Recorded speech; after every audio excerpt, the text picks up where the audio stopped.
Hey, what's up, family and friends? And welcome back to the Roots and Branches podcast. Only podcast, DNA tests ruin every Thanksgiving.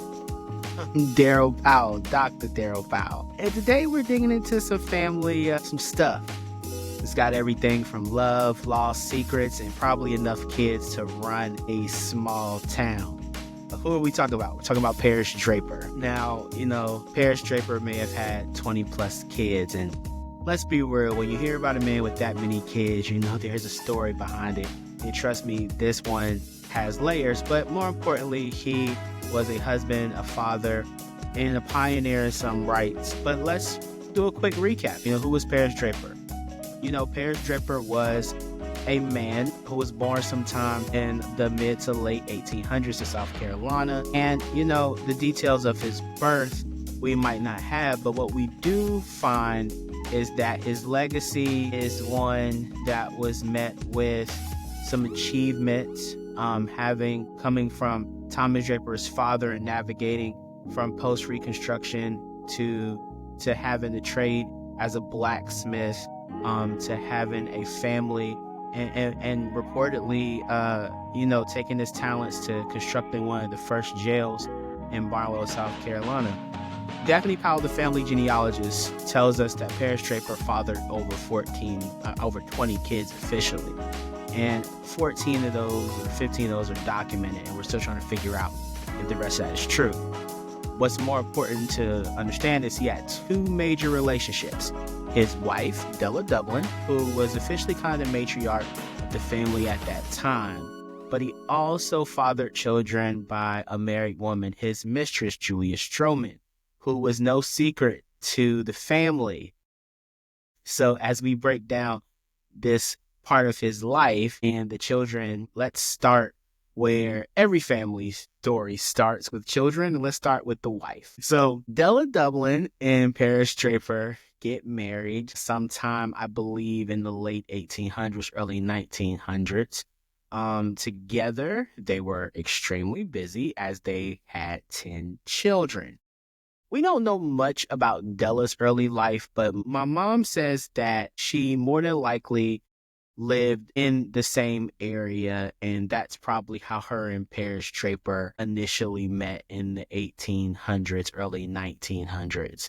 And they had 10 children in the Jim Crow South, so, that's tough within itself. But, aside from that, he goes on to, have all these children by another woman as well. But let's talk about Della's children. So we have Rosina Draper. She's the oldest, born in 1877.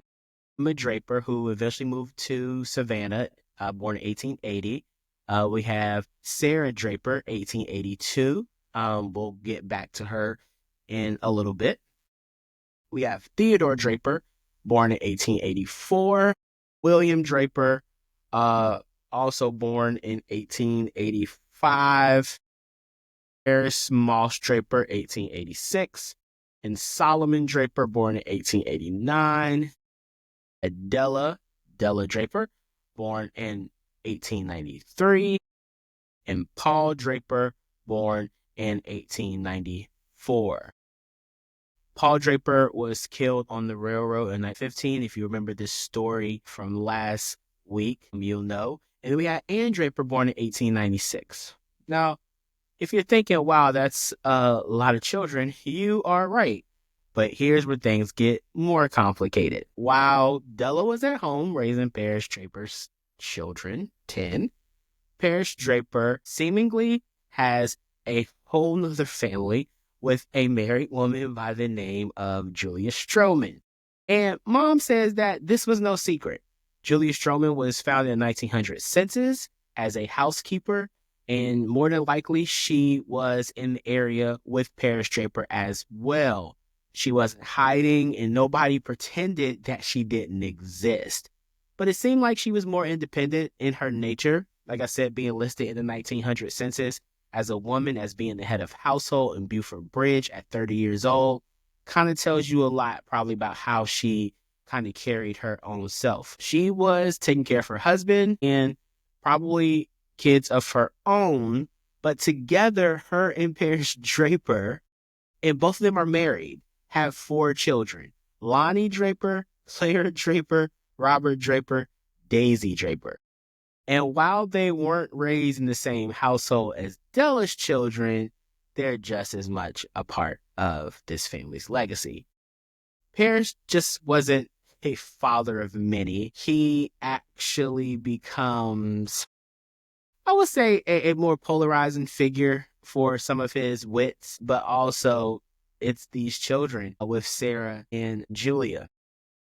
The one woman that I want to highlight as it relates to this story is a woman by the name of Sarah Draper. And Sarah Draper was born in 1882. She's a part of the 10 children that Paris and Della have. She grew up in South Carolina, and she grows up to marry Luther Kearse, a hardworking man who provided for his family by working at the Hamilton Ridge Lumber Company. But in 1922, tragedy struck as Luther was injured at the lumber yard and later died. Yeah, seems to happen a lot. Losing a husband meant losing security and meant raising these 10 kids alone. But Sarah didn't just survive, she fought back.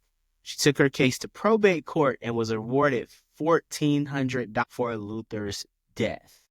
She then remarries a man by the name of Arthur Johnson, making the best choice she could make to keep her family together. Now, why is Sarah important? Sarah is important because Sarah goes on to be the mother and the great-great-grandmother, but the mother of Gary Kearse. And, this is where the story gets not messy, but as you know, the story of Gary is a bit challenging and polarizing and mysterious, but I think it's important to put some context of who he comes from. And so we are really graduating from the Draper name, and we can see where Sarah and Luther both come into place, and they start to have a family of their own.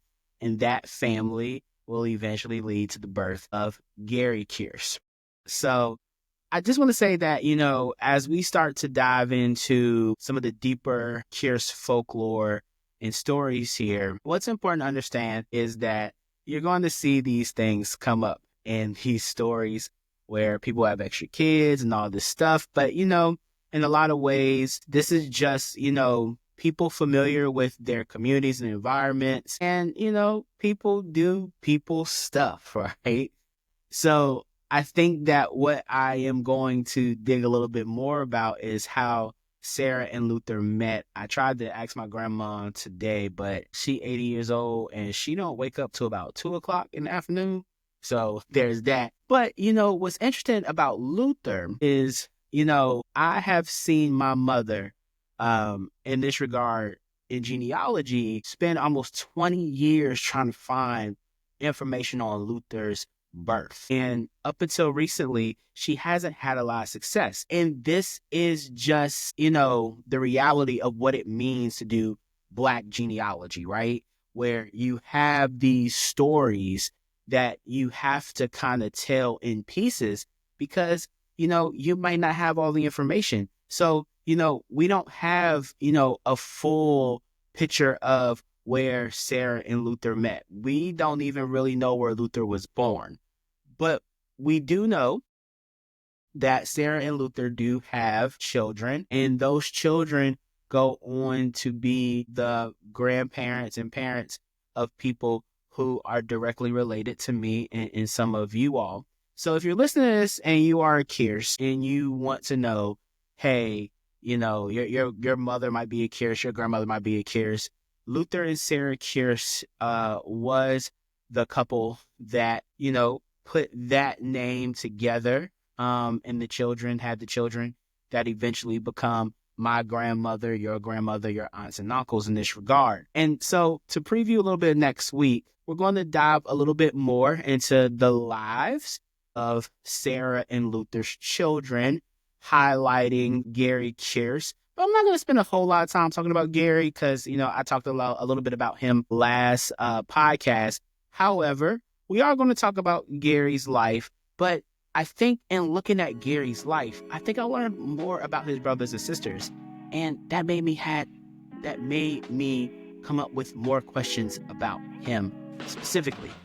We're going to call that a plug for next week. Again, thank you for joining us. I know today was a jam-packed episode with a bunch of names, but I really wanted to dig a little bit more deeper into the women of Paris Draper's life and all of the children that come from that, thus culminating to the part in next week where we will talk specifically more about Paris Draper's daughter, Sarah, and her husband, Luther Kearse, and their children in more detail. So again, thank you for listening to the Roots and Branches podcast. We post every Friday. If you like this podcast, rate, review, subscribe. I'm on Apple. I'm on YouTube. I post on Facebook.